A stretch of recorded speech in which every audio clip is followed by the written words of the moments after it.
कदाचन मा कर्म फल हेतुर्भुः मा ते संगोत्स्व कर्मणि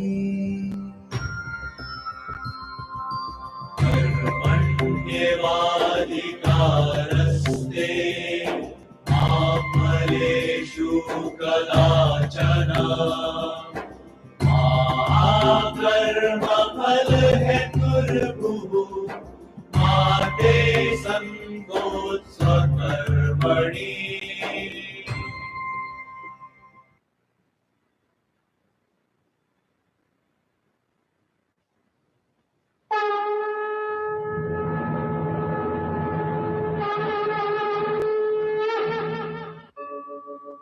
यदा यदा हि धर्मस्य ग्लानिर्भवति भारत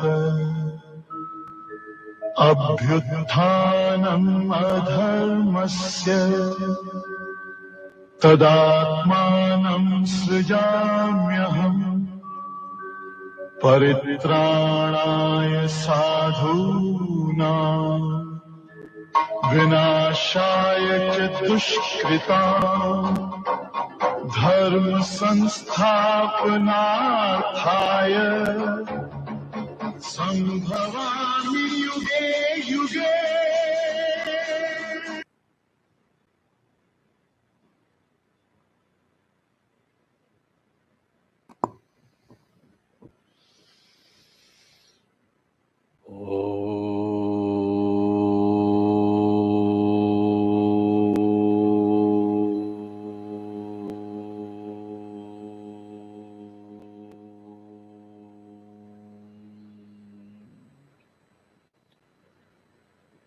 श्री परमात्मने नमः।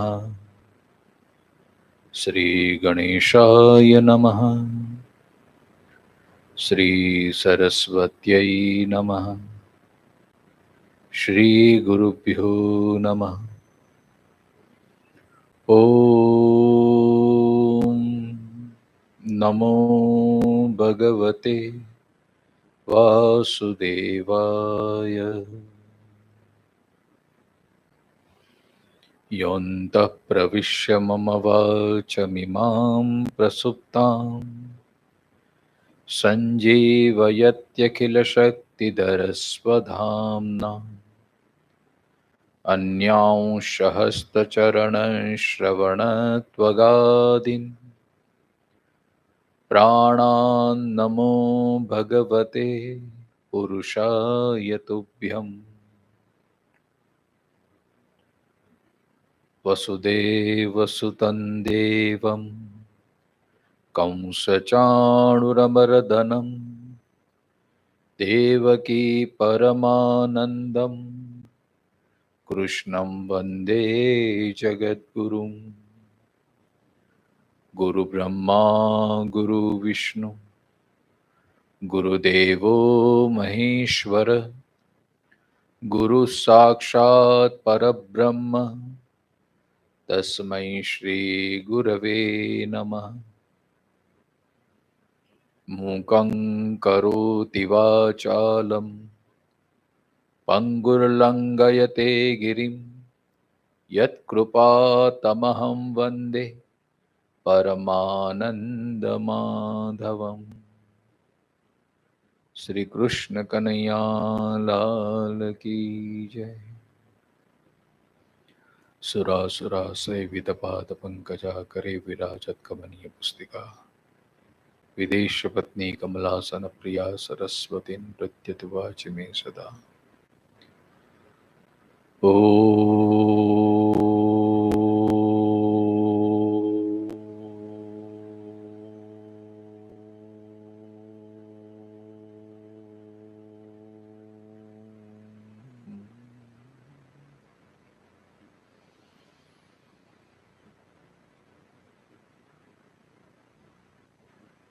दया परिवार द्वारा ये गीता चिंतन माला में स्वामी श्री प्रेमपुरी आश्रम में पिछले 3 दिनों से हम गीता के 16वें अध्याय के 11वां, 12वां, 13वां, 14 और 15वां श्लोक पे हम चिंतन कर रहे थे। 12वां श्लोक तक हमने कल देखा। अब 13वां, 14वां और 15वां श्लोक एक कंटिन्यूटी में है, एक क्रम में है, इसलिए पहले 3 श्लोक को हम पारायण करेंगे। ओम इदम अद्य मया लब्ध, इदम अद्य मया लब्ध, इदं प्राप्स्ये मनोरथम्, इदं प्राप्स्ये मनोरथम्, इदम् अस्तिम् इदमपि मे, इदम् अस्तीदमपि मे, भविष्यति पुनर्धनम्, भविष्यति पुनर्धनम्, असौ मया हतः शत्रु, असौ मया हतः शत्रु, हनिष्ये चापरानपि, हनिष्ये चापरानपि, ईश्वरोऽहमहं भोगी, ईश्वरोऽहमहं भोगी, सिद्धोऽहं बलवान् सुखी, सिद्धोऽहं बलवान् सुखी, आढ्योऽभिजनवानस्मि, आढ्योऽभिजनवानस्मि,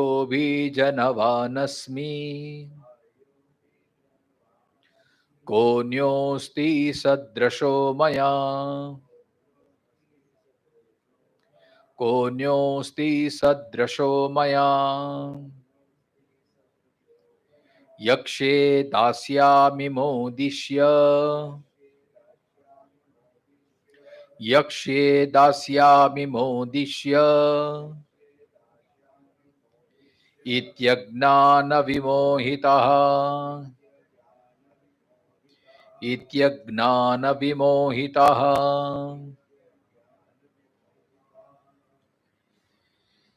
ये 3 श्लोक में जो आसुरी वृत्ति जब प्रबल हो जाती है जीव में, तब वह किस तरह से सोचता है, उसकी वृत्ति किस तरह से रहती है, उनके संस्कार के बीज कितने प्रबल होने के कारण वो संसार को किस तरह से देखता है और अपने आप का मूल्यांकन वो किस तरह से करता है, ये 3 श्लोक में भगवान ने चरितार्थ किया है।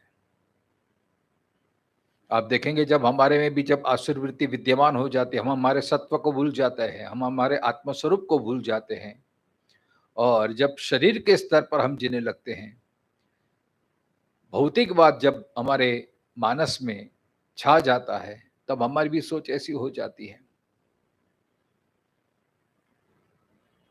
हम सबका ये स्वभाव होता है कि हम प्लानिंग करते रहते हैं। कल बच्चों की शादी होगी तो हम किस तरह से प्लानिंग करें ताकि वो हम मैनेज कर पाए। आजकल LIC भी, एजेंट भी हमें इसी अच्छी तरह से समझाते हैं कि 35-35 साल तक इतना इन्वेस्टमेंट करो, फिर ये बच्चों के लिए, फिर जब एजुकेशन लोन ही नहीं होंगे तो इसमें से आप ये कर सकते हैं। ये सब अच्छी बात है, करना चाहिए, लेकिन ऐसा इसका मतलब ये नहीं कि ये आसुरी वृत्ति वाले ही करते हैं।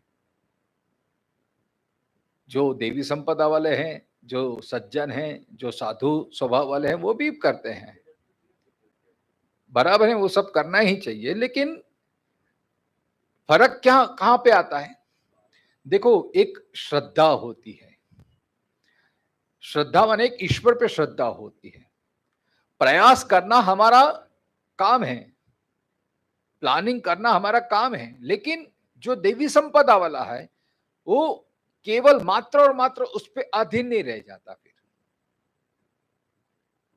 देखो, यहां थोड़ा सूक्ष्म फर्क है। यहां पे जो देवी संपदा वाला होता है ना, वो ईश्वर पे भी श्रद्धा रखता है, क्योंकि अगर बार बार मैं कहता हूं, भगवान ने ही कहा है कि जो मेरे को बचता है, जो मेरे पे श्रद्धा रखता है, भगवान उसकी श्रद्धा को कभी तोड़ते नहीं। लेकिन केवल श्रद्धा रखने से बात नहीं बनती, पुरुषार्थ भी करना पड़ता है। लेकिन यहां पे जो दृष्टिकोण की बात है, विचारधारा की बात है, जो देवी संपदा वाला होता है, जो अध्यात्म की ओर चलने वाला होता है, वो भी सब प्लानिंग करता है, लेकिन वो उसमें बद्ध नहीं जाता है, सिर्फ उसके ही भरोसे नहीं बैठता है वो। नहीं तो होगा क्या? देखो, हम प्लानिंग करते हैं, सब कुछ करते हैं, लेकिन आप हमेशा देखेंगे कि हमेशा हमारे प्लानिंग के हिसाब से नहीं होता है। हम प्लानिंग करते हैं बच्चों की पढ़ाई के लिए, कुछ निवेश करें, कुछ LIC करें, कुछ बचत करें, लेकिन काल का प्रवाह इतना प्रबल रहता है कि फिर बच्चों की पढ़ाई में काम आता है नहीं, फिर दूसरे काम में लग जाता है, या तो फिर जो सोच के हमें किया होता है वो फ्रॉड निकलता है, पैसा ही नहीं मिलता है, या बाजार की जो अप डाउन है उसकी जितनी कीमत हो, हमने पहले तो बड़ी बड़ी बातें करते हैं जन लोग, इतना मिल जाएगा, इतना मिल जाएगा, और जब लेने के जाते हैं तो GST वो सब का आधा भी नहीं आता हाथ में। फिर हमें लगता है कि हमने ये तो कपट हो गया हमारे साथ। ये कपट नहीं होते, संसार की वास्तविकता है। जो अध्यात्मवादी देवी संपदा वाला होता है, ये बार बार आप वेदांत का दर्शन करते हैं तो इसमें ये बात आती है कि संसार है क्षणभंगुर है, संसार है वो जैसे हम सोचते हैं वैसा नहीं होता है। देखो, आसुरी संपदा वाला क्या होता है, उसको तो ईश्वर से कुछ लेना देना नहीं होता है, उससे श्रद्धा से कुछ लेना देना नहीं होता है, उससे ज्ञान से कुछ लेना देना, उससे तो ये संसार ही सत्य लगता है, वो मैं जो करता हूं वही श्रेष्ठ है, ऐसा वो सोचने वाला होता है, और इसके लिए बस वो वही ख्यालों में रहता है। वो कभी, देखो, जो देवी संपदा वाला था वो दोनों तरफ से सोचता है, वो प्लानिंग भी करता है, लेकिन बस में बस क्या हो सकता है ये भी सोचता है। लेकिन जो आसुरी संपदा वाला होता है ना, वो इतना अहंकार से भरा हुआ होता है, वो जो दूसरी साइड सिक्के का दूसरा जो पहले वो समझने के लिए तैयार ही नहीं होता है।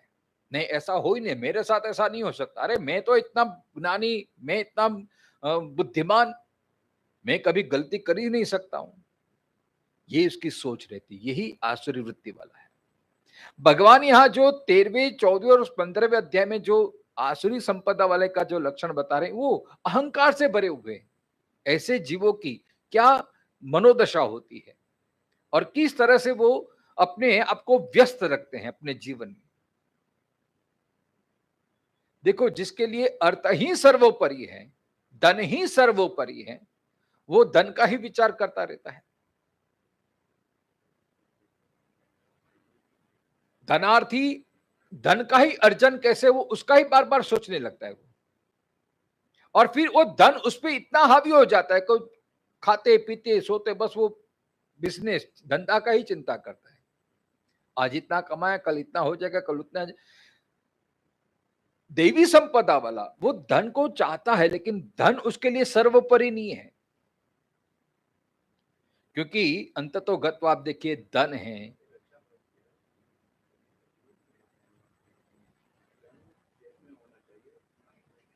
बराबर है, बहुत अच्छी बात है, खींचे में हो वो हो, लेकिन फिर धन अपना मन में सवार हो जाता है, फिर उसे धन सिवा कुछ दिखता ही नहीं है।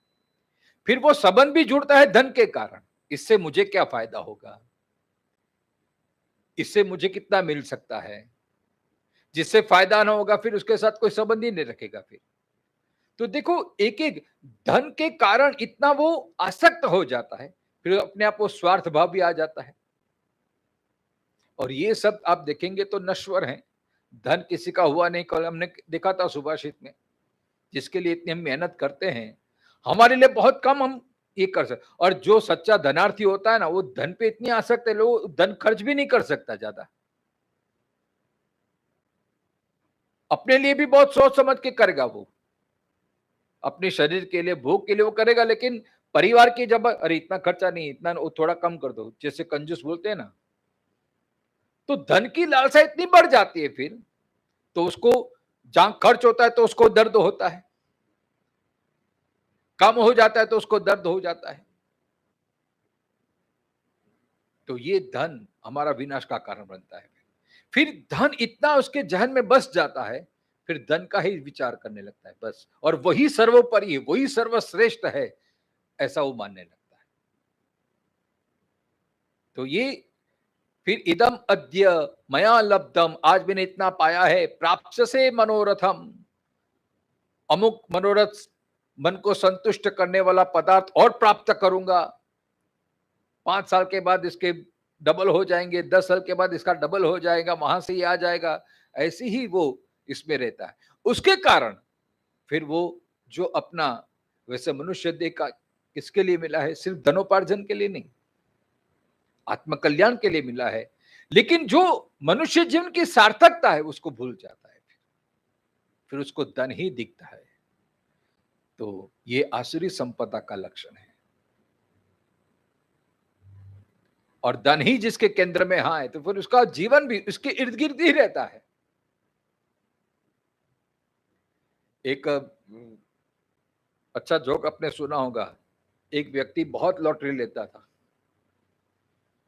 वैसे तो बात बनती नहीं थी, तो उसने सोचा कदाच जैकपॉट लग जाए, तो हमेशा लॉटरी लेता रहता, कुछ लगता नहीं था। लेकिन एक बार उसको अच्छा बड़ा कुछ करोड़ रुपए की लॉटरी लग गई। अब वो हार्ट पेशेंट था, अब घर में पता नहीं चला था, वो घर परिवार वालों को पता चल गया, वो बाहर गांव गया हुआ था और घर में टिकट लेके गया था कि ये नंबर है, जरा अखबार में देख लेना।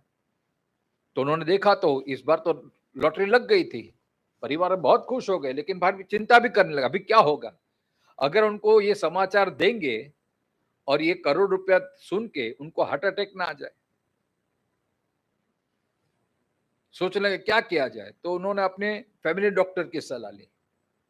घर जैसे थे, परिवार मतलब परिवार के सदस्य जैसे थे, सब बात बताई कि ऐसा ऐसा हुआ है, कभी लॉटरी लगी नहीं लेकिन इस बार तो लग गई और बहुत अच्छी मतलब रकम प्राप्त हुई, 1 करोड़ की लॉटरी लग गई है।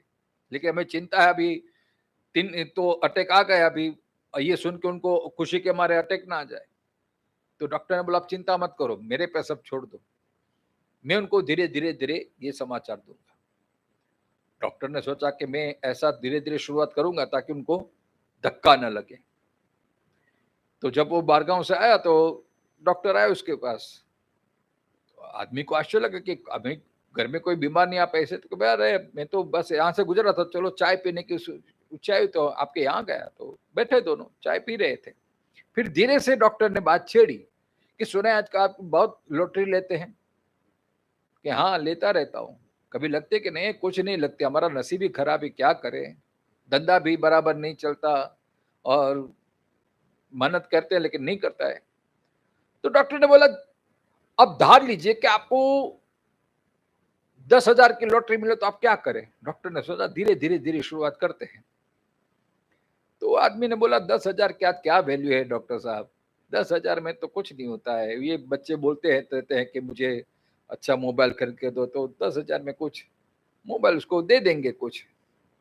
बोला फिर अच्छा 20,000 की लॉटरी लगे तो 20,000 की लॉटरी लगे तो फिर बेटे के लिए भी कुछ दे देंगे उसको, अच्छा ड्रेस दे देंगे, वो कर देंगे। अच्छा 50,000 की लॉटरी लगे तो 50,000 की लॉटरी तो फिर ये मेरी बीबी बहुत हमेशा कहती रहती है कि साड़ी ले दो, ये घूमने जाओ, तो कहीं घूमने जाएंगे, इनको 2-3 साड़ी लेके देंगे, घूमने फिर में पूरा हो जाएगा। धीरे धीरे बढ़ाने लगे। फिर बात आई ये 50 लाख तक। 50 लाख की आपको लॉटरी मिले तो आप क्या करेंगे? अरे छोड़ो ना डॉक्टर, क्या यार, 1 रुपया भी नहीं लगता और आप ये हजारों की बात करते, 50 लाख या अभी लाख की बात करते, कुछ नहीं होता है 50 लाख में, क्या करेंगे? अब नहीं बोलो ना, अभी बस 50 लाख की लॉटरी आपको लगे तो क्या करेंगे?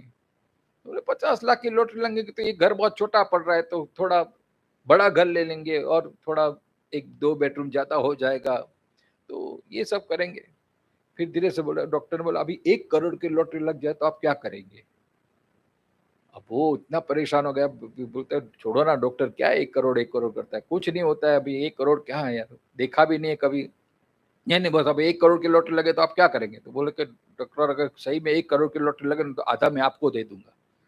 ये सुन के डॉक्टर का हार्ट फेल हो गया कि डॉक्टर को तो पता था कि उसको 1 करोड़ लगा हुआ है, तो डॉक्टर खुशी के बाद उसको हार्ट फेल हो गया, मेरे को 50 लाख का फायदा हो जाएगा ऐसा। तो ये जिसके केंद्र में धनी ही है, इदम इदम अद्यमया लब्धम इदम प्राप्त से मनोरथम। अब जब योजना बनाते हैं और प्लानिंग के हिसाब से नहीं होता है तो भी दुख लगता है, और जब योजना के बना से हो जाता है तो फिर और लोभ बढ़ता है कि चलो और निवेश करें और निवेश करें और निवेश करें। इदम अस्ति इदम अपि में भविष्यति पुनर्धनम। इनको ये कि पैसा ही पैसों को खिंचता है, तो इसलिए और हम इसके लिए प्रयास करें, इसके लिए प्रयास करें।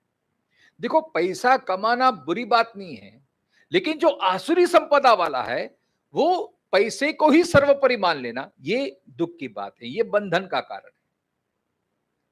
जब तक आपके बात में, आपके जहन में ये बात है कि ये पैसा एक साधन है, उससे मैं सत्कर्म भी करूंगा, तो पैसा कमाना आपका ये सत्कर्म हो जाता है। लेकिन आसुरी संपदा वाले को तो पैसा भी भोग के लिए चाहिए, स्वसुख के लिए चाहिए, और जहां स्वसुख की बात आती है वहां बंधन आ जाता है, वहां परतंत्रता आ जाती है, फिर वो पैसे का दास बन जाता है, लक्ष्मी दास। जो जहां दास, जहां परतंत्रता आई वही तो बंधन है। तो देवी संपदा वाला, उसके पास धन रहता है तो वो प्रभु की प्रसादी मानता है। देखो, इतना फर्क होता है। हम ये श्लोकों का पठन करते हैं, उसका मतलब ये नहीं कि हमको धन नहीं चाहिए। जो व्यावहारिक है तो वो बात रहेगी, क्योंकि नहीं तो अर्जुन को भगवान क्यों प्रेरणा देंगे? अर्जुन तो बात ही कर रहा है सन्यास की, वो तो बोलते हैं हम जंगल में जाएंगे, फिर भी भगवान के नहीं, तेरे को युद्ध करना पड़ेगा। धन वो ही है जो नीति का हो और जो जरूरत के हिसाब से जिसको प्राप्त हुआ है, जो सद्गुणी है, जो देवी संपदा वाला है, वो धन के अधीन नहीं होता है। धन होता है तो भी ठीक है, नहीं है तो भी ठीक है, उसकी शांति, उसकी प्रसन्नता अकबंद रहती है।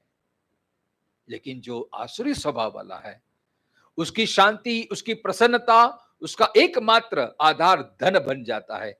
वही सबसे बड़ी गलती, ये आसुरी संपदा है। ये श्लोकों का पठन करते हुए हमें अपने आप को तरसना है, चकासना है कि मैं धन का दास तो नहीं हो गया हूं, धन के कारण मेरी शांति अशांति तो नहीं बनी रहती है।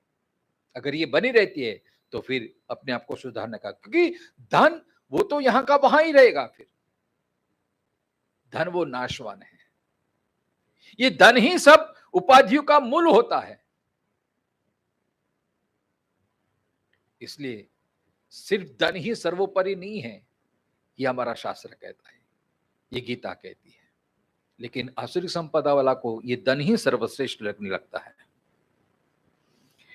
फिर असौ मया हत शत्रु हनिशेप चापरा। अब देखो, धन आता है तो अहंकार भी बढ़ जाता है। फिर मैं धनवान, मैं महान,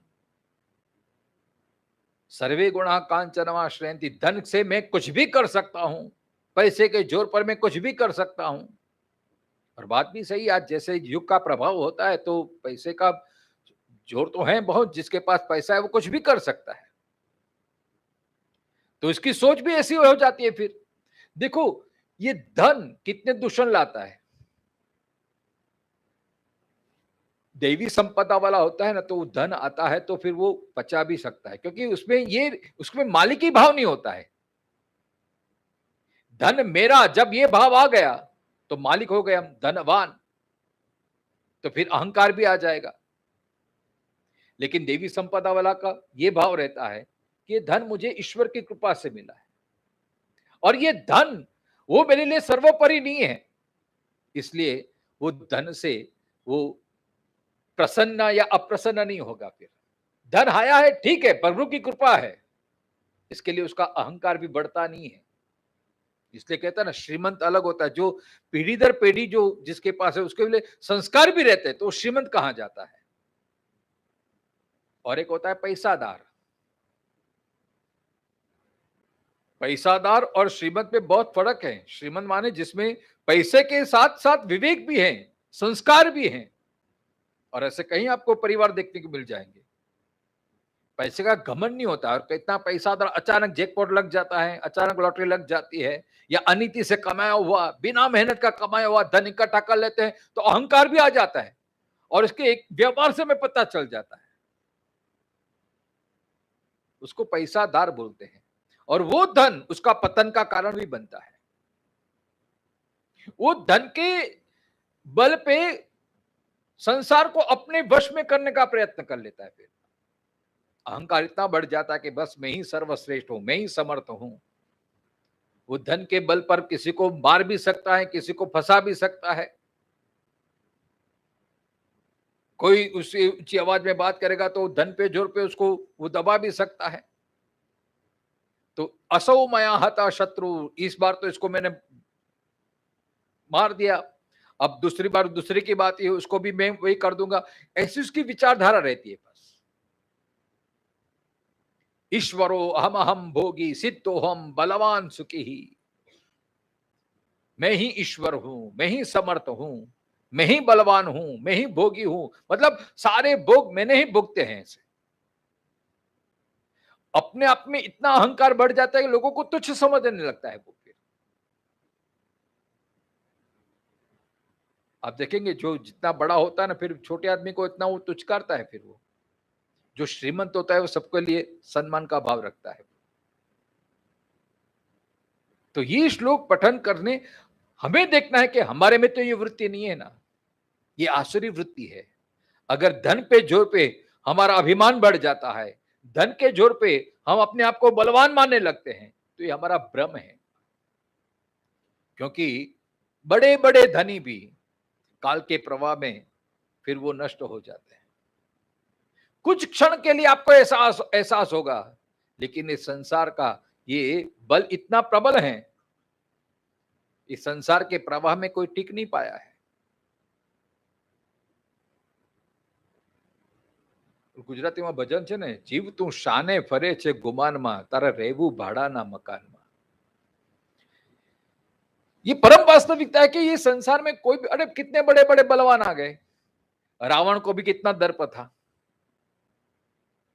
इनके पास तपस्या का बल था। हिरण्यकशिपु कितना अभिमान था उसको, संपत्ति के जोर पे उसने विष्णु के सामने शत्रुता खड़ी कर दी, लेकिन टिक पाया क्या? क्या काल के प्रवाह में कोई बच ही नहीं पाता है। हम भी जाने वाले हैं। ये प्रारब्धवशात कभी धन आ जाता है, अगर आपके प्रारब्ध में होगा तो धन आएगा ही, लेकिन अगर वो प्रारब्ध पूरा हो जाएगा तो फिर जाएगा भी। जो आने वाला है वो जाने वाला भी है, आया वो गया भी समझो। कुछ भी इस संसार में शाश्वत नहीं है। हम भी शाश्वत नहीं है, हम भी आने जाने वाले हैं। हम माने ये शरीर, आत्मा नहीं। लेकिन यहां जो आसुरी संपदा वाला, तो शरीर को ही श्रेष्ठ, शरीर भी यहां नहीं रहने वाला है।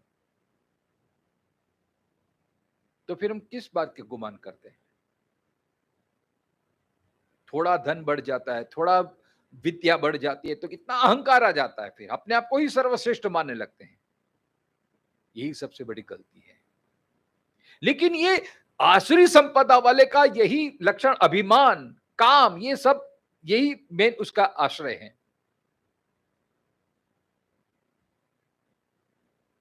तो ईश्वरो हम अहम भोगी सिद्धो हम बलवान सुखी, मेरे जैसा बलवान कोई नहीं है। रावण ने भी देखो तपस्या, फिर क्या वरदान मांगा ब्रह्मा जी से कि मैं किसी से मरूं नहीं। ब्रह्मा जी बोले ये तो बात हो ही नहीं सकती, मरना तो सबको आवश्यक है, क्योंकि मैं खुद भी काल के अधीन हूं, ब्रह्मा जी कहते हैं। तो रावण ने बुद्धि, चातुर्य, इतना अच्छा चातुर्य यूज किया। उसने सोचा कि वानर और मनुष्य तो मेरे सामने कुछ है ही नहीं, उसकी कोई चुकाते हो, तो मेरा भोजन है, खुराक है, वो मुझे क्या बिगाड़ सकते हैं। तो रावण ने ऐसी बुद्धि वापरी और ब्रह्मा जी से वरदान मांगा कि ऐसा कीजिए कि सिर्फ मनुष्य और वानर को छोड़ के और किसी से मेरी मृत्यु न हो। और ऐसे भगवान ने, ब्रह्मा जी ने वरदान दिया। लेकिन रावण, मृत्यु हुई कि नहीं? राम ने अवतार धारण करके, और वानरों से मतलब हनुमान जी आदि से, वानर सेना से उसका नाश हुआ। हिरण्यकशिपु ने यही मांगा है, मैं दिन को न मरूं, मैं रात को न मरूं, मैं अस्त्र से न मरूं, मैं शस्त्र से न मरूं, मैं पशु से न मरूं, मैं नर से न मरूं। ब्रह्मा जी ने कहा तथास्तु, और जो जो मांगा उससे भगवान ने विलक्षण कर दिया। न दिन न रात, सायंकाल, न अंदर न बाहर, घर के द्वार के पास, न अस्त्र से न शस्त्र से, तो भगवान अपने नाखून से, न नर से न पशु से, भगवान ने नरसिंह रूप धारण किया। मतलब कहने का भावार्थ कि हम जो आसुरी संपदा वाला है वो जगत को जीतने का प्रयत्न कर, जगत किसी का हुआ नहीं और होने वाला नहीं है। देवी संपदा वाला इसकी ये सोच रहती है कि ये सब नश्वर है, जब तक शरीर है तब तक सबन है, तब तक ये धन है, तब तक ये सब है, लेकिन ये सब का उपयोग वो अपने आत्म कल्याण के लिए करता है। और जो आसुरी संपदा वाला है ये सब का उपयोग अपने अहंकार को पोषण करने के लिए करता है। संपत्ति तो दोनों के पास रहती है, लेकिन फर्क बहुत पड़ जाता है। छठे अध्याय में भगवान कहते हैं जो योग मार्ग पे चलता है तो भगवान कहते हैं शुचि नाम श्रीमताम गेहे योग भ्रष्टो भी जायते है। जो सद्गुणी होता है, जो देवी संपदा वाला होता है, उसके घर भी जनक राजा के पास कितनी संपत्ति थी, लेकिन वो संपत्ति उसका अहंकार, क्योंकि वो देवी संपदा वाले थे। जनक राजा, राजा दशरथ जी इतने उदात्त चरित्र हैं, जिसके पास धन अपार था, लेकिन धन का उपयोग उन्होंने समाज के कल्याण के लिए किया है। जब आसुरी संपदा वाला है वो धन का उपार्जन अपने स्वसुख के लिए करते हैं और परपीड़न के लिए करते हैं, अपने धन के प्रभाव से वो दूसरों को पीड़ा देने के लिए, और अच्छा भी करते होंगे तो अपने अहंकार का पोषण करने के लिए करते हैं। इतना ही फर्क होता है दैवी और आसुरी संपदा में। तो ईश्वरो हम भोग, अपने आप को श्रेष्ठ मानने लगता है। लेकिन ये संसार सबको, ये काल रूपी भगवान इतने प्रबल हैं कि हम भूल जाते हैं। आसुरी संपदा वाला भूल जाता है ये कितने साल के लिए, 50 साल, 60 साल, 70 साल, 80 साल, उसके बाद राम बोलो भाई राम, सब इधर का इधर रह जाता है। कहां गई वो अपनी अभिमान, कहां गया वो अपना शौर्य, कहां गया वो, कोई याद भी नहीं करता। फिर करता है आज कितने, बहुत अच्छा शेर था कि कैसे कैसे ऐसे ऐसे हो गए और ऐसे ऐसे कैसे कैसे हो जाता है। काल के प्रवाह में रोडपति करोड़पति भी हो जाते हैं और करोड़पति एक क्षण में रोडपति भी हो जाते हैं। लेकिन ये आसुरी संपदा वाले समझ नहीं पाते, वो तो बस अपने आप को ही श्रेष्ठ मानने लगते हैं।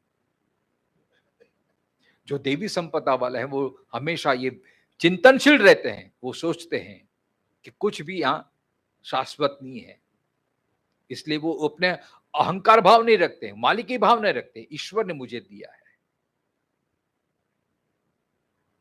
लेकिन देवी आसुरी संपदा वाले ये धन को ही अपना अभिमान का, अपना बल का, अपने आप को उसमें वो अहंभाव इतना आरोपित हो जाता है कि धन का मैं मालिक हूं और ये धन मेरे वश में है और ये धन से मैं कुछ भी कर पाता हूं, कुछ भी कर सकता हूं, चाहे तो सरकार भी खड़ी कर सकता हूं, सरकार को तोड़ भी सकता हूं, ऐसा उसका सामर्थ्य आ जाता है। तो ईश्वरो हम भोगी सिद्धो हम बलवान सुखी ही, और आड्यो भी जनवान अस्मिन कोन्योस्ति सत्रशो मया। देखो ये अहंकार का उच्च शिखर, मेरे समान कौन है, मतलब मैं ही सब में श्रेष्ठ हूं। और फिर होड़ लगती है दुनिया में सबसे पहला नंबर पहला मेरा आना चाहिए, और इसमें ही प्रयत्न, मतलब लाभात लोभ ये सुखते हैं, जितना लोभ, जितना लाभ होता है इतना लोभ बढ़ता है, और हो जाए और हो जाए और हो जाए। और ये चीज ऐसे ना कि इसमें कभी संतुष्टि होती ही नहीं। तो आढ्यो भी जनवान अस्मिन कोन्योस्ति सदृशो मयः, मेरे समान कौन है। यक्षे दास्यामि मोदिष्ये इत्यज्ञान विमोहिताः। मेरा जैसा कोई नहीं है, मेरे वंश में मैं कुलीन हूं, 7 पीढ़ियों श्रुति आदि गुणों से संपन्न हूं, धन और कुल में भी मेरे समान दूसरा कौन है, कोई नहीं है। और मैं यज्ञ करूंगा अर्थात यज्ञ द्वारा भी दूसरों का अपमान करूंगा, नट आदि को धन दूंगा, हर्ष को प्राप्त होऊंगा। ऐसे मनुष्य अज्ञान से मोहित अर्थात नाना प्रकार के अविवेक भाव से युक्त होते हैं। मैं धन से ये कर दूंगा, वो कर दूंगा, ये कर दूंगा। वो यज्ञ भी करता है तो दिखावे के लिए करता है। आगे श्लोक में आएगा, अगर 17वें अध्याय में भगवान कहते हैं ये तामसिक यज्ञ हो जाता है उसके लिए। जो अपने आप को बड़ा समझने वाला होता है वो यज्ञ यागादि भी करता है तो अहंकार की पुष्टि के लिए, जिसमें न विधि शास्त्र का प्रमाण होता है, न सामग्री भी शुद्ध होती है। वो यज्ञ भी अपने हिसाब से करना चाहते हैं। शास्त्री जी 5 मिनट में मैं आऊंगा, 5 मिनट में आप मुझे बस थोड़ी आहुति दिला दीजिए, वो कर दीजिए, 5 मिनट में पूरा कर दीजिए। देखो ये अहंकार होता है।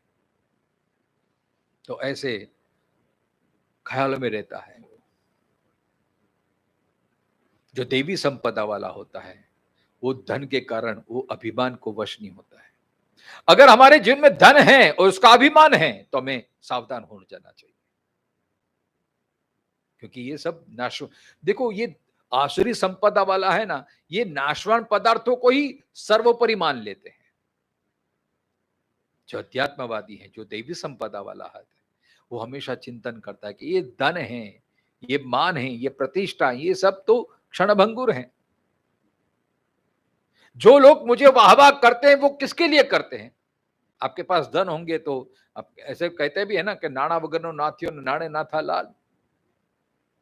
और इनकी दलील भी ऐसी होती है कि अरे शास्त्री जी आप बोलते हैं लेकिन आप देखिए धन होगा तो ही सब कुछ होता है, नहीं तो कोई पूछता भी नहीं है। बात बहुत सच्ची है, लेकिन नहीं, अगर कोई नहीं पूछता तो क्या फर्क पड़ जाता है आपका? क्या कि उसमें कमी हो गई, लेकिन ये अहंकार इतना बड़ा, अरे मुझे कोई देखने वाला नहीं है, मुझे कोई सुनने वाला नहीं है, मुझे कोई नोटिस भी नहीं करता है, और यही अहंकार उसका पतन का कारण हो जाता है फिर। लेकिन आप काल के प्रभाव में देखें कितने बड़े बड़े शुरू, आज हम उसको याद भी करते हैं क्या? 100 साल पहले कितने भी इतने बड़े बड़े होंगे, कितने धनिक होंगे, सब काल के प्रभाव में नष्ट हो जाते हैं। कुछ परिवार वाले याद करते हैं, फिर वो भी भूल जाते हैं। फिर अगेन वो शायरी मुझे याद आ रही गुजराती में कि मारी हस्ती मारी पाछળ એ રીતે વિસરાઈ ગઈ, આંગળી પાણીમાંથી કાઢીને જગા પુરાઈ ગઈ। काल के प्रभाव में देखो किसी को याद भी नहीं करते हम। तो हमेशा सोचना चाहिए कि जिसका मैं अभिमान कर रहा हूं वो क्या है, अंत में तो सब नश्वर है, सब नाशवान है। अर्जुन को भी ये चिंता है ना, ये मेरा है, मेरे स्वजन है, उसको मार के मैं क्या करूं? सब बनने वाले, सब नाशवान हैं, इसलिए तो ये संसार है।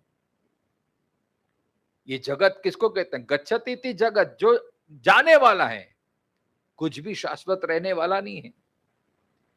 फिर वो संपत्ति हो, घर हो, कोई भी जो मटेरियलिस्टिक है, जो संसार से पैदा हुई है, वो संसार में ही रहने वाली है। पंचभूत से जो उत्पन्न हुआ, पंचभूत में ही विलीन हो जाना है।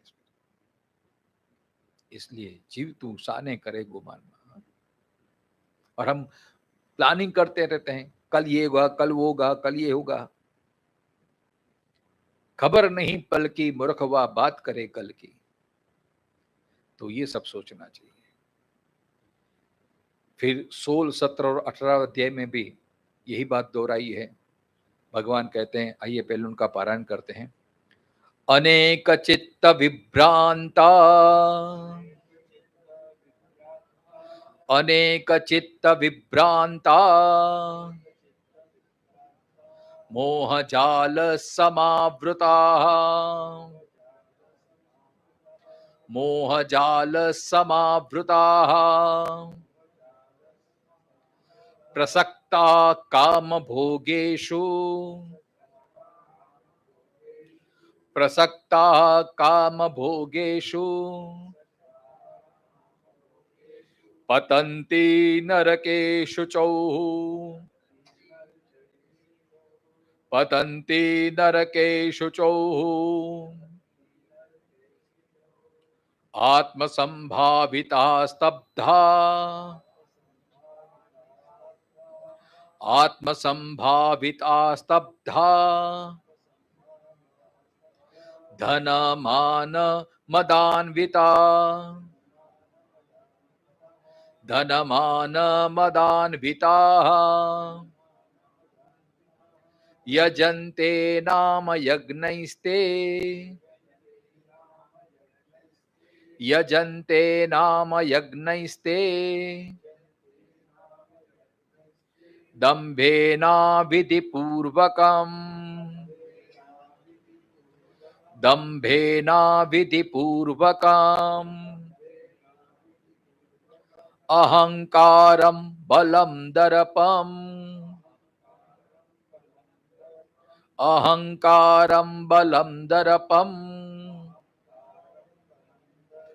कामं क्रोधं च संश्रिताः कामं क्रोधं च संश्रिताः मामात्मा परदेहेषु मामात्मा परदेहेषु प्रद्विषन्तोऽभ्यसूयकाः प्रद्विषन्तोऽभ्यसूयकाः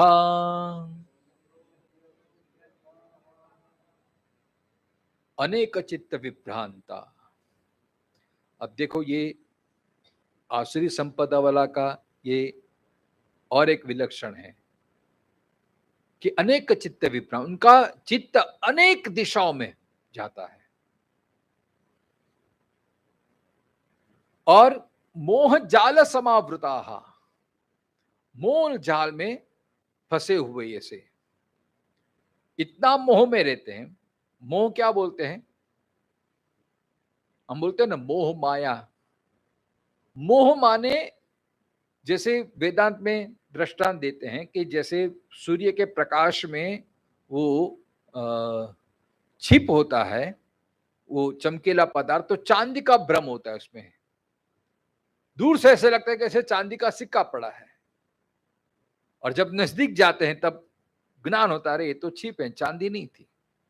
जैसे रज्जु सर्प न्याय, उसको ही मोह कहते हैं। मोह माने ऐसा अपने आप में एक औरा बना लेना कि इसके बाद ये हो जाएगा, ऐसा हो जाएगा, यही होने वाला है, ऐसा ही होगा। वो अपने मोह में ही फंस जाता है। इसको बोलते हैं मोह जाल समावृता। मतलब मैं जो सोचता हूं वही श्रेष्ठ है, मैं जो करता हूं वही श्रेष्ठ है। वो दूसरे की सुनने का प्रयत्न नहीं करता है, दूसरे की बात को समझने का प्रयत्न नहीं करता है।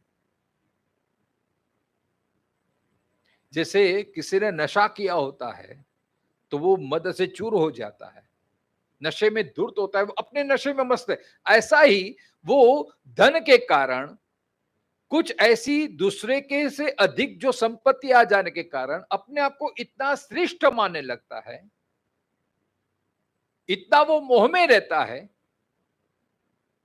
इसके कारण उसकी उन्मत्तता हो जाती है। मतलब जैसे शंकराचार्य ने बहुत अच्छा किया है, पीत्वा मोहमयी मदिराम उन्मत्त भूतन जगत। ये मोहमयी मदिरा, उसका नशा उसको इतना हो जाता है। किसी को धन का नशा होता है, किसी को ज्ञान का नशा होता है, किसी को रूप का नशा होता है, किसी को ऐश्वर्य का नशा होता है, किसी को सत्ता का नशा होता है। ये मोह माने बस वही सर्वोपरि है और इसके कारण मैं कुछ भी कर सकता हूं, यही मोह है।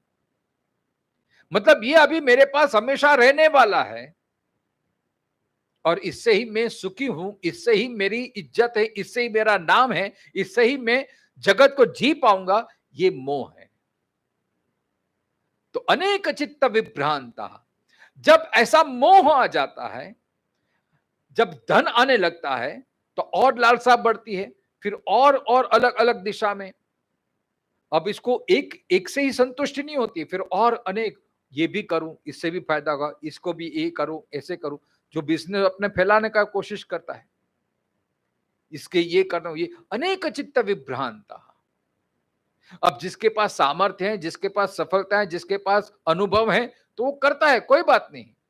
लेकिन ये जो आसुरी वृत्ति वाला होता है, उससे संतुष्ट होता नहीं है। मतलब देखो, दैवी संपदा में संतुष्टि वो दैवी संपदा का लक्षण है, लेकिन आसुरी संपदा वाला, उसको लालसा इतनी रहती है कि उसको संतुष्टि तो रहती नहीं है।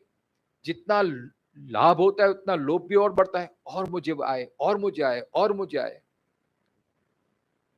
इसके लिए अनेक चित्त विभ्रांता। तो बस उसकी सोच, उसका मन उसी दिशा में दौड़ता रहता है।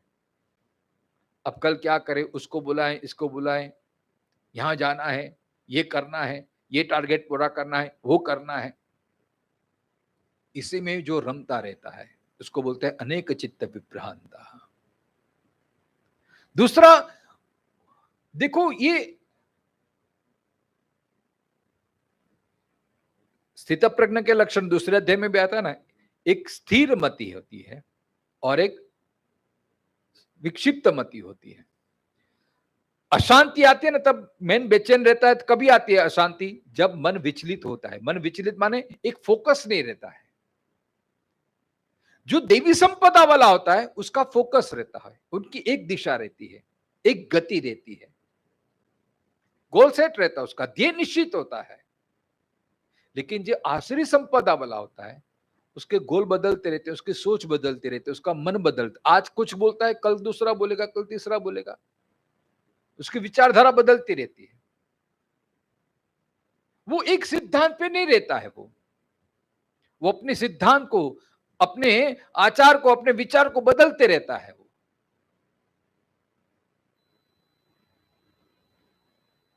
जैसे व्यापार में इसका स्वभाव वो विचित्र है। विचित्र स्वभाव माने वो एक स्थिति रहती है नहीं। वो कभी, किसी का स्वभाव सरल रहता है, सिंपल रहता है, लेकिन ये अनेक चित्त विभ्रांता उनका। और अपने आप को क्या मानते हैं? मैं सबसे महान, मैं सबसे ये है। उनका चित्त भी उनके वश में नहीं रहता है। ऐसे वो धन के तो दास हो जाते हैं, लेकिन अपने मन के भी पराधीन हो जाते हैं। मतलब मन को नचाता रहता है, मन भटकता रहता उनका। और ये स्थिति कब आती है? जब जिसका लक्ष्य केवल मात्र भोग, भोग और भोग है वो। इसलिए बार बार यहां भगवान कहते हैं काम भोगेशु, जिसकी मति, जिसकी रति केवल काम और भोग के प्रति है, वैसे उसका मन विक्षिप्त रहता है, उसका मन अनेक चित्त विभ्रांता होता है। देखो, जो कामी होगा, जो भोगी होगा, वो एक भोग से कभी संतुष्ट नहीं रहता। ये लक्षण है भोग का। फॉर एग्जाम्पल, कोई भी आप विषय ले लीजिए, किसी को श्रीखंड अच्छा लगता है तो आप रोज श्रीखंड खाएंगे तो आप संतुष्ट होंगे? नहीं, एक बार अच्छा लगेगा, लेकिन रोज रोज रोज तो आप कंटाल जाएंगे। नहीं, अभी गुलाब जामुन दो मुझे, अभी रसगुल्ला खाना है, अभी बासुंदी खानी है। तो ये भोग का स्वभाव है। वो निरंतर नया नया चाहिए। ये तो मैंने सिर्फ जिह्वा का विषय बोला, ऐसे एक एक इंद्रिय का आप देख लीजिए। भोगी को एक भोग से संतुष्ट कभी नहीं होती है। इसलिए अपने और उसके वो भोग बिना चलता भी नहीं है। ये दोनों बातें हैं। जो असुर स्वभाव वाला होता है उसको भोग चाहिए और उसमें वैविध्य भी चाहिए। और ये वैविध्यता लाने के लिए औपैत्र्य रस्ते रहता है। आज इसको ये किया, आप दूसरे को कल को ये करना है, उसको करना है, तो उसको पाने के लिए, उसको ये करने के, बस उसके लिए पुरुषार्थ रहता है। उसके लिए ही उसको आइडिया, दिमाग में वही विचार चलते रहता है। जैसे तुलसीदास का वो दुआ है ना कि कामी को जैसे नारी प्यारे लगे, लोभी को जैसे दाम, ऐसे ही निरंतर लागू मोहे राम। मतलब जो भक्त हैं उनकी सोच, जो सत्वगुणी है, वो हमेशा ईश्वर का विचार करता है, अपने आत्मा का विचार करता है। और जो आसुरी संपदा वाला है वो भोग का विचार करता है। इतना ही, अभी और कितना बढ़ जाएगा, और कितना बढ़ जाएगा, और वो अपनी भोग की संतुष्टि के लिए और ऐसे ऐसे गलत गलत विचारों में, गलत गलत दिशाओं में उसकी मति जाया करती है, और उसके लिए अनेक चित्त विभ्रांत, तो अनेक प्रकार के विचारों से भ्रमित हुआ चित्त। अब उनकी ऐसी दृढ़ भावना हो जाती है कि ये होने के बाद मैं सुखी हो जाऊंगा, इतना मिल जाने के बाद मैं सुखी हो जाऊंगा। लेकिन ऐसा वास्तव में होता है क्या? कोई भी भोग आप देख लीजिए, वो भोग शाश्वत सुख दे ही नहीं सकता। इसके लिए तो गीता में आगे अध्याय में 18वें अध्याय में बोलेंगे वो राजसिक सुख है। जो विषय और इंद्रिय के संयोग से जो हम भोग की अनुभूति करते हैं वो क्षणिक है, वो शाश्वत नहीं है, इसलिए वो राजसिक है। क्योंकि भोग की एक ये विशेषता होती है कि कोई भी भोग आपको शुरुआत में आनंद देता है, शुरुआत में सुख देता है, बाद में वही भोग आपके लिए वो बोरियत हो जाता है। फिर इसमें से रुचि नहीं रहती आपकी, फिर अधिक मात्रा में हो जाता है, वही भोग आपके लिए फिर नुकसान का कारण हो जाता है। ये स्वभाव है। अब जिसको सुनने का बहुत अच्छा लगता है, जैसे आजकल लोग, अब देखें रास्ते में जाते आते सब यहाँ पे एयरफोन लगा के ही बैठे रहते हैं, कुछ ना कुछ सुनते रहते हैं। किसी को संगीत बहुत अच्छा लगता है, एक एल्बम बाहर निकला, आपने सुना, बहुत अच्छा लगा, लेकिन कितनी, एक बार सुना, इसमें जो आनंद आता है दूसरी बार उसका इतना आनंद नहीं आता। तीसरी चौथी बार, 5 बार आप कंटाल जाते, फिर अभी बोर हो गए, बहुत सुन लिया, अभी दूसरा लाओ, अभी दूसरा संगीत।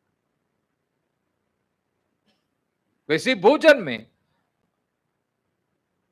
आपको समोसे बहुत अच्छे लगते हैं, तो समोसा सुख कब देगा? उसमें भी देखो कितनी, अब भोग में भी एक पात्रता होनी चाहिए। ऐसा नहीं कि सब भोग आपको अच्छा आनंद देगा, उसके लिए भी कितनी परतंत्रता है, ये आप जरा सोचिए। ये जो आसुरी संपदा वाला वो सोच नहीं पाता है। अब समोसा आपको अच्छा लगता है, रसनेंद्रिय का विषय हो गया, समोसा रूपी विषय, इसमें आपको आनंद आता है, लेकिन ये आनंद कब देगा आपको, सुख कब देगा? सबसे पहली कंडीशन आपको भूख लगी हो, दूसरी कंडीशन दांत अच्छे हो, तीसरी कंडीशन पचाने की शक्ति हो। ये 3 कंडीशन, ये 3 में आप बरोबर हैं तो समोसा आपका सुख का साधन बन जाएगा। अब आप भर पेट खाने खा के आए हैं और कोई आपके सामने समोसा धरेगा, मुझे पता है आपको समोसा बहुत अच्छा लगता है, ये ले समोसा। अब वो समोसा आपको सुख देगा कि नहीं? नहीं देगा, क्योंकि आप भरे हुए हैं अंदर से, अभी आपको इच्छा नहीं है, तो वो समोसा आपके लिए सुख का साधन नहीं बन जाएगा। अच्छा, भूख भी लगी है, लेकिन न करे नारायण और दांत में कुछ सड़ा है और दांत दुखता है, तो आप समोसा खा सकेंगे? नहीं, क्योंकि दांत में दर्द है, तो वो समोसा आपको सुख नहीं दे सकेगा।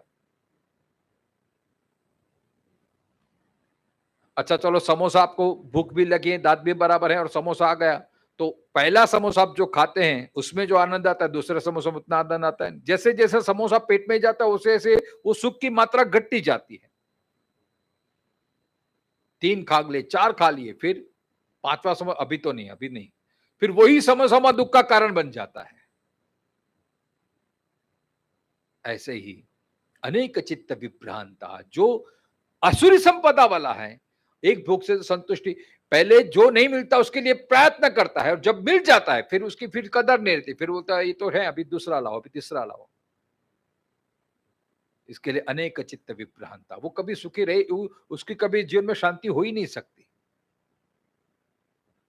और मोह जाल समावृता, और जैसे जैसे भोग तो उसको ऐसा और अहंकार, अरे मैंने इतना इतना भुगता है, मैंने तो इतना भोगा है, इतना भोगा है। जो दूसरे का नहीं हो तो अपने आप उनको हीन समझता, अरे तुमने क्या एंजॉय किया है, जो मैंने एंजॉय किया है वो तो मैं ही जानता हूं। उनका लक्ष्य यही रहता है कि बस आपने कितना एंजॉयमेंट किया है बस, और जो नहीं करता उसके लिए वो निरस लगता है। यही उसकी मोह जाल है, समावृता प्रसक्ता काम भोगेशु।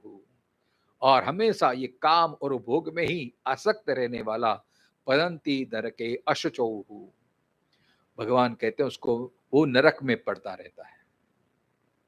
और देखो ये सीढ़ी ऐसी है कि एक बार फिसलन हुई फिर फिसलता ही जाता है, फिसलता ही जाता है, फिसलता ही जाता है। अपनी कामना की तृप्ति के लिए वो अगर सही रास्ते से नहीं तो गलत रास्ता अपनाता है और बुरे काम करता है और बुरे काम करता है। ऐसे नरक की यात्रा उसकी बहती रहती है, चलती रहती है, चलती रहती है। प्रसक्ता काम भोगेश, देखो ये बार बार अब 10वें श्लोक में बोलते, 11वें श्लोक में, 10वें श्लोक में भगवान कामोपभोग परमाह, काम भोगार्थम अन्याये, 11वें श्लोक में, 12वें श्लोक में, 10वें श्लोक में बार बार ये भगवान रिपीट कर रहे हैं। जो आसुरी संपदा वाला है उसका जीवन का लक्ष्य केवल काम काम काम काम माने इंद्रिय जन्य सुख बस, और भोग, अहम भोगता, मैं ये भोगू, ये भोगू, ये भी मुझे चाहिए, वो भी मुझे चाहिए, वो भी मुझे चाहिए, और इसके लिए वो न करने जैसे कार्य करने लगता है। और ऐसे ही भगवान कहते हैं कि ये भोगों के द्वारा पापों का संचय करके वो वैतरणी आदि अशुद्ध नरकों में वो गिरते रहते हैं। अगेन, मनुष्य जीवन की सार्थकता आत्म कल्याण के लिए है, परमात्मा की प्राप्ति के लिए है, लेकिन जो आसुरी वाला है वो संसार की प्राप्ति के लिए, भोगों की प्राप्ति के लिए परमात्मा को भूल जाता है और उसको ही सर्वोपरि साधन मान लेता है। इंद्रियां हैं वो केवल भोग के लिए नहीं है, लेकिन आसुरी स्वभाव वाले ये समझ नहीं पाते हैं। समय हो गया है, एक छोटी सी एग्जाम्पल से हम इसको विराम देंगे। एक गुरु और शिष्य दोनों जा रहे थे।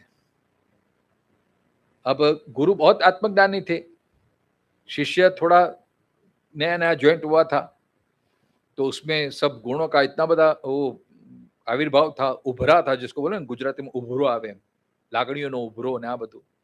एक गरीब बच्चा आया, मांगने लगा, मुझे 10 रुपया दीजिए, मुझे बहुत भूख लगी, मुझे 10 रुपया दीजिए, बहुत भूख लगी है। गुरु ने तो कुछ प्रत्युत्तर नहीं दिया, वो तटस्थ रहे ऐसे ही। शिष्य से रहा नहीं गया, उसको बहुत दया आ गई, तो उसने अपनी जेब से 10 की नोट निकाल के वो बच्चे को दिया। अब वो बच्चा खुश हो गया, रास्ता क्रॉस करके एक दुकान के पास खड़ा रहा। अब वो दुकान थी पान, तंबाकू, बीड़ी, सिगरेट, और जिसने 10 रुपया दिया उसके सामने ही उसने कुछ बीड़ियां खरीदी, कुछ पड़िका खरीदा और खाने लगा, फूकने लगा। ये दृश्य देख के वो जो शिष्य था उसने कहा, गुरुजी देखो कैसा कलयुग आ गया, ये बच्चा रोता था, मायूस चेहरा बना के, मुझे लगा कि 2 दिन का भूखा है, मैं कुछ खाऊंगा, मुझे दे दीजिए। और मैंने सोचा कि अब मेरे दिए हुए पैसे का सदुपयोग करेगा, इसलिए मैंने 10 की नोट दी, लेकिन मेरे दिए हुए 10 रुपए का इसने इतना गलत इस्तेमाल किया, इतना गुस्सा आया, अभी तो मैंने निश्चय किया किसी को एक फूटी कौड़ी नहीं दूंगा। तब गुरु ने बड़ा मार्मिक जवाब दिया कि हे शिष्य, तेरे दिए हुए 10 रुपए का ऐसा गलत इस्तेमाल देख के तुझे इतना क्रोध आ रहा है, तो तू सोच, जिस परमात्मा ने हमें ये जीवन दिया, ये 10 इंद्रियां दी, और इंद्रिय का जो गलत इस्तेमाल करता है, केवल खाओ पियो ऐश करो भोग भुगतो, तो उसको पर गुस्सा नहीं आता होगा, इस बार तो गलती कर दे, दूसरी बार ध्यान रखूंगा।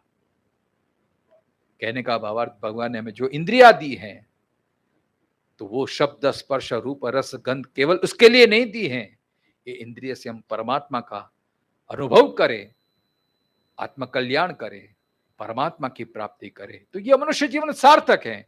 नहीं तो फिर हमारे लिए असुर योनि में ये नरक तो पक्का है ही। हम अगर ये सब व्यवहार करते हैं, ऐसा जीवन जीते हैं, तो फिर हम नरक की अभी से बुकिंग करने की शुरुआत कर रहे हैं। ऐसा न करना हो तो चिंतन करना चाहिए, हम ऐसे आसुरी वृत्ति से बचना चाहिए। शेष कलम चिंता करें। पूर्णमिदं पूर्णात् पूर्णमुदच्यते पूर्णस्य पूर्णमादाय पूर्णमेवावशिष्यते। ओम शांति शांति शांति। शंकरं शंकराचार्यं केशवं बादरायणं सूत्रभाष्यकृतो वन्दे भगवन्तो पुनः पुनः। ईश्वरो गुरु आत्मेति मूर्तिभेद विभागिनी व्योमवत् व्याप्तदेहाय दक्षिणामूर्तये नमः। ओम शांति शांति शांति।